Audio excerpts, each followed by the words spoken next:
news team working together in front of the camera, behind the scenes, getting this kind of real impact of this latest round of wild weather. Meteorologist Iris Hermosillo tracking the storm chances for today and on into the weekend. Yeah, but first we're going to start with John Treeweiler. He is on the ground in Buckeye Valley. John, I can just see a little bit behind you. It must be incredible to be out there and see all of that destruction.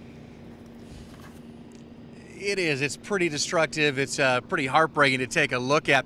You can see it right here. We showed it to you earlier this morning. Here it is. This was a home, believe it or not, completely torn apart by these strong monsoon winds we saw last night. Thankfully, nobody was living here when this happened, so that's the good news out of all of this, but tough to see destruction like that. Dave Ramirez with us with the Buckeye Valley Fire Department. And so first of all, David, kind of walk us through where we are this morning. I know your crews are really just kind of starting damage assessment, right? We are. We're sending crews out now. They're gathering up right now. Just want to take a look at what's the damage is once the sun come up. And you know, it was really hard to reach some of these residents last night with the lines down, with the water and the rain that we had going, the washes.